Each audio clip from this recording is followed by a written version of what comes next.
Quelques heures après l'incendie, une pelleteuse de la ville de Cayenne détruit ce qu'il reste du bidonville Zénon sous l'œil des pompiers.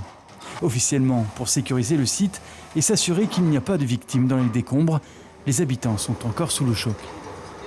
Je suis avec ma famille. Et puis hier soir, on a été se coucher très tôt. Et puis par la suite,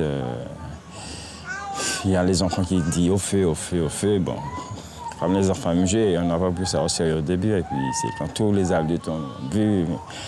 Et ça a été vite. Je ne peux pas vous dire plus. Ça a été très très très vite et on n'a rien compris. Il y a tout qui brûlait. Il y a tout qui brûlait. Le passeport, tout, le frigidaire, le linge, toutes nos affaires qui brûlaient. Après le pompier, il prend longtemps. Quand il vient qui petit de l'eau, il ne pas venir qui beaucoup de l'eau.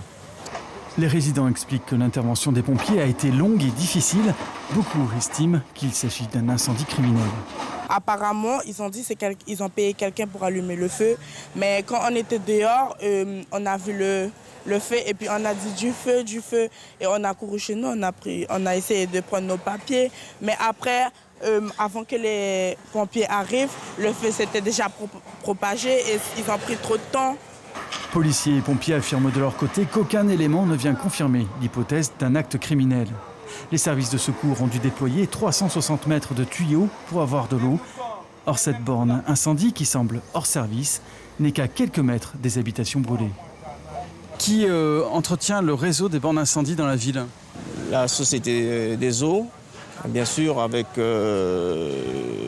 maintenant la mairie qui a une responsabilité par rapport aux bornes d'incendie.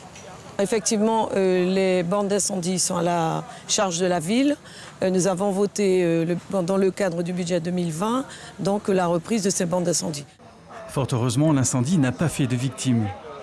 La mairie précise que ce bidonville installé sur un terrain privé faisait l'objet d'une procédure juridique. Les services sociaux étaient même déjà mobilisés. Maintenant, il y a eu l'incendie. Ça, on va le dire, hein, c'est pas méchant ce que je vais dire, mais c'est vrai que ça permettra en tout cas aux héritiers d'utiliser le terrain, de le vendre, puisqu'en fait, ils ne pouvaient pas le vendre tant qu'il y avait le squat. Le centre communal d'action sociale annonce que 58 personnes vivaient sur place. 30 ont été dirigées vers un hébergement d'urgence. Suivez l'info sur Guyana Première, télé, radio et Internet.